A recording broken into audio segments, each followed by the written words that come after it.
Hello दोस्तों, मैं कविता भास्कर।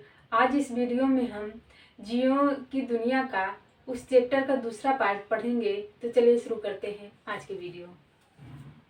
तो आज की वीडियो में हम जो पढ़ेंगे वो है कोशिका, यानी किस सेल के बारे में पढ़ेंगे। तो देखते हैं इसमें पहले कि क्या है सेल। जीवधारियों की आधारभूत संरचनात्मक एवं कार्यात्मक इकाई को कोशिका यानी कि सेल कहा जाता है। संसार के सभी जीव छोटी छोटी कोशिकाओं से मिलकर बने होते हैं।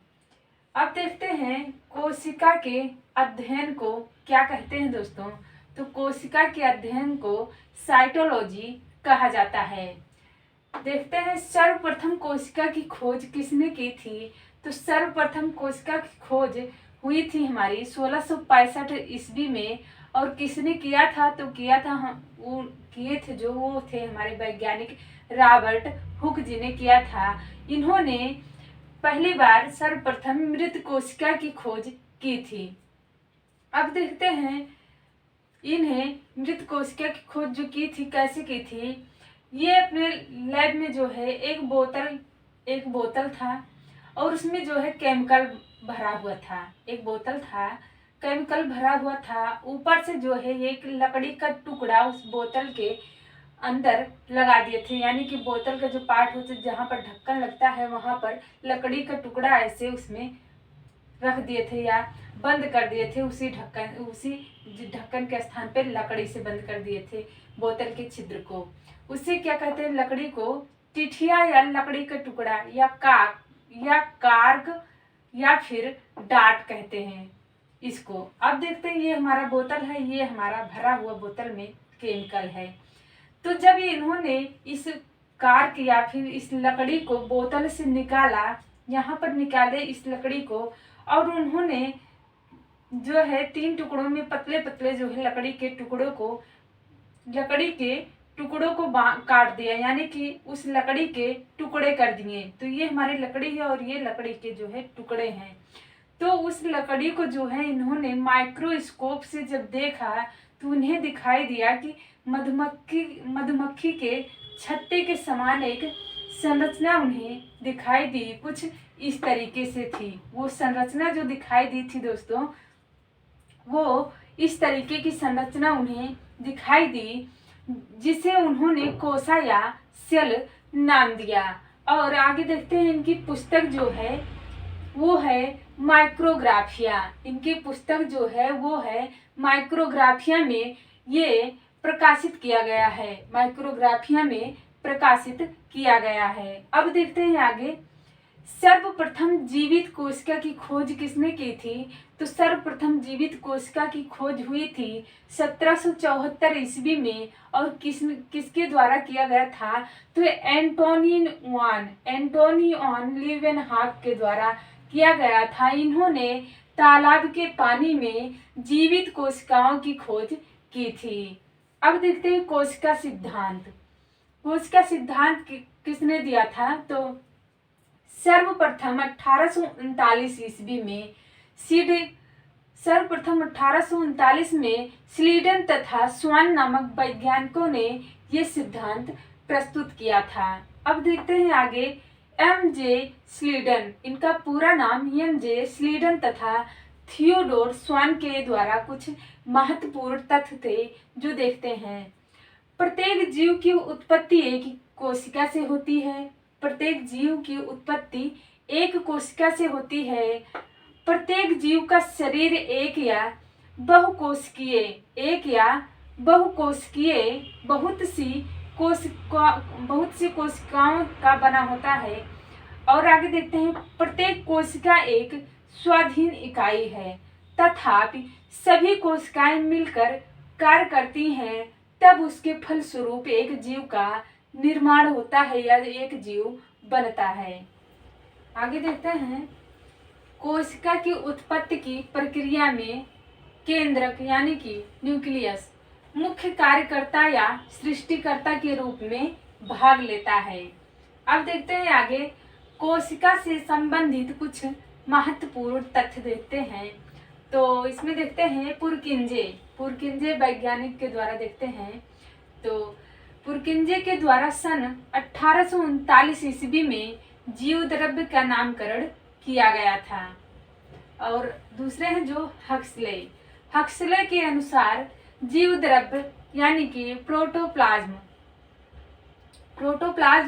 जीवन का भौतिक आधार है, ये हक्सले जी का मानना था।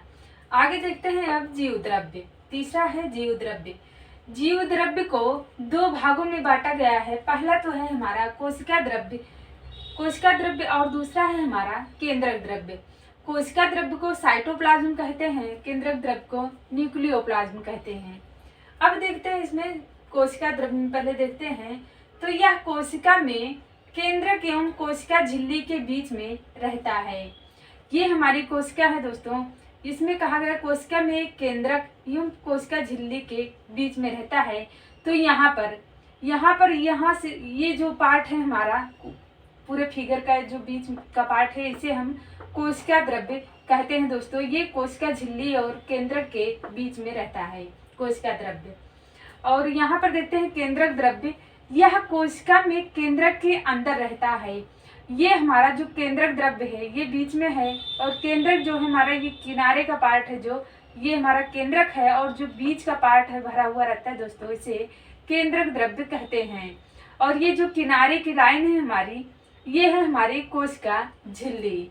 अब देखते हैं अगला है चौथा जो हमारा जीव द्रव्य का 99% भाग तत्वों से मिलकर बना होता है। पहला है इसमें ऑक्सीजन है 76%, और कार्बन है हमारा 10.5%, और हाइड्रोजन है हमारा 10%, और नाइट्रोजन है हमारा इसमें 2.5%। और जो है 5वां नंबर है जो हमारा वो है जीव द्रव्य में 80% भाग जल होता है। अब देखते हैं आगे कोशिका यानी कि सेल।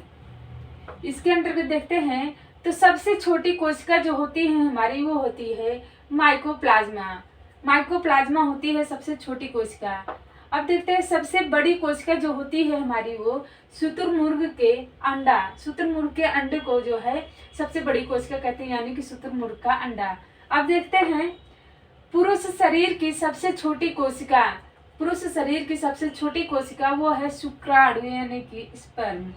और उसके आगे है मानव शरीर की सबसे लंबी कोशिका तो वो है तंत्रिका कोशिका यानी कि न्यूरॉन। ये है तंत्रिका कोशिका दोस्तों, इसलिए फिगर भी हमने बना दिया है, तंत्रिका कोशिका होती है। आगे देखते हैं रुई पौधे के किस भाग से प्राप्त होता है। तो रुई हमारा जो है कपास के फल से प्राप्त होता है। आगे है महिला की सबसे बड़ी कोशिका वो है अंडाशय यानी कि ओवम। आगे देखते हैं अगला है जीव एक कोशिकीय जैसे अमीबा, पैरामीशियम हो गया हमारा, और बहुकोशिकीय में मानव प्राणी। इन सभी का जन्म जो है प्रारंभ में एक कोशिकीय से ही होता है। तो आगे देखते हैं अब नई कोशिका का जन्म केंद्रक की देखरेख में होता है। आगे देखते हैं इसमें जो मदर सेल होता है वो 2 डॉटर सेल का निर्माण करती है। यहाँ पर जो ये सेल है हमारा ये मदर सेल है, और इससे जो निर्माण हुआ 2 सेल का, इन दोनों सेल हमारे ये दोनों सेल जो है डॉटर सेल कहलाएंगे। तो एक सेल से जो है 2 सेल का निर्माण हुआ, ये है हमारा मदर सेल और ये दोनों डॉटर सेल हैं। आगे देखते हैं शरीर की संरचनात्मक यानी कि बनावट वह कार्यात्मक का अर्थ है दोस्तों कार्य करने वाली इकाई क्या है, तो वो है हमारी कोशिका। यहाँ पर देखते हैं अब स्त्री यानी कि ओवम। ये हमारा स्त्री ओवम है, और ये हमारा पुरुष शुक्राणु यानी कि पुरुष स्पर्म है ये हमारा। अब देखते हैं ये तो हो गई पहली प्रक्रिया। यहाँ दूसरी प्रक्रिया में देखते हैं तो ये हमारा जो है ये हमारे स्त्री ओवम है, ये स्त्री ओवम है, और ये शुक्राणु है यानी कि पुरुष शुक्राणु है। जब इसमें जाता है तो जो स्त्री का ओवम होता है वो फट जाता है, यानी कि ओवम का फट जाना। अब जो ये प्रक्रिया होती है तो वो हमारी कहलाती है फर्टिलाइजेशन कहलाती है। तीसरी प्रक्रिया जो होती है, तो जब ये प्रक्रिया फर्टिलाइजेशन हो जाता है हमारा, तो जायगोट होता है वो भ्रूण में हमारे परिवर्तित हो जाता है। अब देखते हैं कोशिका के प्रकार, टाइप ऑफ सेल। इसमें देखते हैं तो कोशिका हमारी दो प्रकार की होती है। पहली है जो प्रोकैरियोटिक कोशिका और दूसरा है हमारी यूकैरियोटिक कोशिका। तो पहले देखते हैं इसमें प्रोकैरियोटिक कोशिका में क्या होता है। इनमें कोशिकांग अविकसित होते हैं। इसमें 70 सब यूनिट राइबोसोम होता है, जबकि हिस्टोन प्रोटीन नहीं होता है।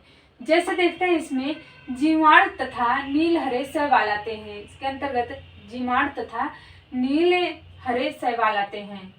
दूसरा है हमारा यूकैरियोटिक कोशिका यानी कि यूकैरियोटिक सेल। इनमें विकसित कोशिकांग उपस्थित होते हैं। इनमें 80 सब यूनिट राइबोसोम्स तथा हिस्टोन प्रोटीन होता है, जैसे मनुष्य, पेड़ आदि। देखते हैं दोस्तों प्रोकैरियोटिक सेल, इसमें कितने पार्ट होते हैं। पहले इन पार्टों को इस वीडियो में जो है हम देखेंगे, उसके बाद जो है हर एक पार्ट को हम आगे विस्तार पूर्वक पढ़ेंगे। तो इसमें जो पहला है हमारा ग्लाइकोकाइलेक्स। ग्लाइकोकाइलेक्स जो है ये वाला पार्ट है हमारा, जो किनारे का है ये। उसके बाद दूसरा है जो हमारा, वो है कोशिका भित्ति। कोशिका भित्ति जो ये वाला पार्ट है हमारा, इसके बीच में अंदर में। उसके बाद है तीसरा जो है हमारा यहाँ का ये वाला पार्ट, जो तीसरा है हमारा वो है कोशिका झिल्ली। ये कोशिका झिल्ली है हमारी। उसके बाद जो है ये चौथा वाला पार्ट जो है हमारा, ये है कशाभिका। कशाभिका है ये चौथा वाला पार्ट। अब यहाँ आते हैं तो ये है पांचवा वाला पार्ट। पांचवा क्या है हमारा, वो है फिम्ब्रियाई। फिम्ब्रियाई है ये वाला, ये जो बना है। उसके बाद है छठा जो हमारा है, ये है पिलाई। ये दोनों जो पार्ट बने हैं इसमें, इसको दोस्तों जो है पिलाई कहा जाता है। अब देखते हैं जो छठा के बाद जो सातवां वाला पार्ट है हमारा, यहाँ पर है, ये है मेसोसोम। मेसोसोम जो यहाँ से लेकर ये ऐसे बना है, ये वाला पार्ट जो है इसको मेसोसोम कहा जाता है। उसके बाद है आठवां पार्ट हमारा यहाँ पर है, ये है हमारा क्रोमैटोफोर। क्रोमैटोफोर जो इस तरीके से है, बीच में जो इस तरीके से बनाए हैं हम इसको, ये वाला है हमारा क्रोमैटोफोर कहा जाता है इसको। आगे है जो हमारा, उसके बाद है नौवां वाला, यहाँ पर है जो है न्यूक्लियोटाइड। न्यूक्लियोटाइड डीएनए, ये है हमारा, ये जो फीता के नुमा जो होता है, फीता क्रीम के नुमा होता है, ये है हमारा न्यूक्लियोटाइड डीएनए। उसके बाद है 10वां वाला हमारा, 10वां यहाँ पर है प्लाज्मिड डीएनए। प्लाज्मिड डीएनए, ये तीनों जो इस तरीके से बनाए हैं हमने, इसको जो है प्लाज्मिड डीएनए कहा जाता है। उसके बाद है यहाँ पर 11वां नंबर है हमारा राइबोसोम। राइबोसोम ये है हमारा, जो इसे बिंदी तरीके से बनाए हैं यहाँ पर, इसको जो है दोस्तों राइबोसोम कहा जाता है। उसके बाद जो 12वां नंबर पर है हमारा, यहाँ पर है, वो है समावेशन तत्व। ये है समावेशन तत्व, यहाँ पर है समावेशन तत्व इसको कहा जाता है। तो ये 12 पार्ट जो थे, ये थे प्रोकैरियोटिक सेल के। अब इसके बाद हम पार्ट वाइज आगे इसके पढ़ते हैं। तो अब देखते हैं दोस्तों प्रोकैरियोटिक कोशिका की जो है पार्ट देखते हैं। तो पहला पार्ट है इसमें जो है ग्लाइकोकाइलेक्स। ग्लाइकोकाइलेक्स के अंतर्गत देखते हैं तो एक प्रक्रिया होती है, इसमें एक प्रक्रिया होती है जिसमें ग्लूकोज यानी कि चीनी एंजाइम, ग्लूकोज चीनी एंजाइम, ये जो पार्ट होता है दोस्तों, इसके बीच में ग्लूकोज जो है होता है हमारा इसमें।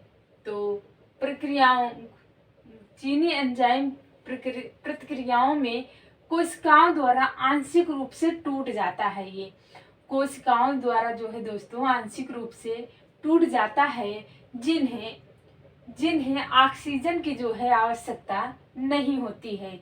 तो ये है हमारा ग्लाइकोकाइलेक्स। ये फिगर है जो है हमारा ग्लाइकोकाइलेक्स का।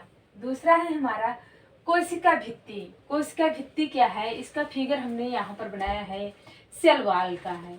ये है कोशिका भित्ति हमारी। तो देखते हैं, कोशिका भित्ति कोशिका के आकार को निर्धारित करती है। कोशिका भित्ति जो है कोशिका के आकार को जो है निर्धारित करती है। वह सशक्त संरचनात्मक भूमिका प्रदान करती है जो जीवाणु को फटने तथा निपातित होने से बचाती है। हमारे कौन? सेल वॉल यानी कि कोशिका भित्ति। अब तीसरा जो पार्ट है हमारा वो है कोशिका झिल्ली या फिर जीव द्रव्य झिल्ली। ये क्या होता है दोस्तों? यहाँ पर हमने बनाया है सेल मेम्ब्रेन। तो देखते हैं इसके अंतर्गत एक जैव झिल्ली है। यह एक जैव झिल्ली है जो बाह्य वातावरण यानी कि बाह्य कोशिकीय स्थान से सभी कोशिकाओं के आंतरिक भाग की रक्षा करती है। कौन? सेल मेम्ब्रेन यानी कि कोशिका झिल्ली हमारी या फिर जीव द्रव्य झिल्ली। अब देखते हैं कशाभिका क्या है। तो कशाभिका का चित्र हमने यहाँ पर बनाया है। सूक्ष्म बाल जैसी संरचनाएं हैं जो कोशिका की गति में शामिल होती हैं। सूक्ष्म बाल जैसी संरचनाएं हैं जो कोशिका की गति में जो है दोस्तों शामिल होती है। ये है फ्लैजेला। ये फिगर है हमारा फ्लैजेला का यानी कि कशाभिका का है। अब देखते हैं फिम्ब्रियाई। फिम्ब्रियाई क्या है? तो इसका आकार ट्यूब की तरह होता है। यहाँ पर हमने बनाया है दोस्तों फिम्ब्रियाई का फिगर है ये। इसका आकार जो होता है दोस्तों ये ट्यूब की तरह होता है। यह एक खास प्रोटीन का जो है बना होता है जिसका नाम पिल्लिंग है। उस जिस प्रोटीन का ये बना होता है दोस्तों, जिस खास प्रोटीन का, उसका नाम है पिल्लिंग। आगे देखते हैं अब छठा नंबर है हमारा पिलाई का। पिलाई क्या है? इसका आकार ब्रश के जैसा होता है। इसका आकार ब्रश के जैसा होता है दोस्तों। यह जनसंख्या में ज्यादा होते हैं। पिल्लाई का आकार जो है दोस्तों ज्यादा होता है और यह जनसंख्या में भी ज्यादा होते हैं। आगे देखते हैं सातवां नंबर है हमारा मीसोसोम। मीसोसोम क्या है? तो यहाँ पर हमने बनाया है मीसोसोम।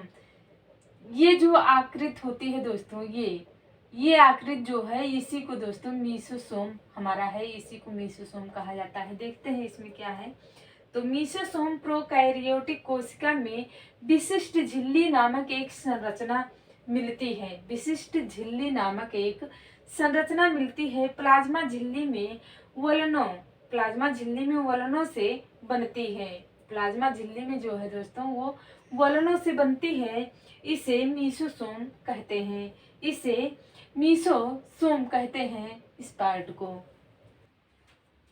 तो आगे है दोस्तों अगला नंबर है हमारा आठवां क्रोमैटोफोर। क्रोमैटोफोर क्या है?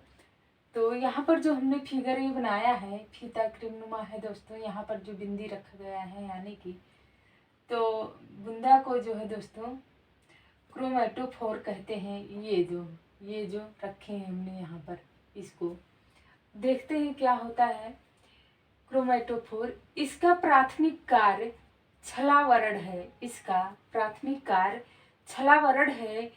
उनका उपयोग पृष्ठभूमि की चमक से मेल खाने से और ऐसे घटकों का उत्पादन करने के लिए किया जाता है जो जानवर को सबस्ट्रेस के साथ समानता प्राप्त करने या शरीर की रूपरेखा तोड़ने में मदद करते हैं। शरीर की रूपरेखा को तोड़ने में मदद करते हैं। आगे देखते हैं न्यूक्लियोटाइड देखते हैं। न्यूक्लियोटाइड डीएनए ये क्या है दोस्तों? यहाँ पर हमने बनाया है इस तरीके से फीता क्रीमनुमा होते हैं।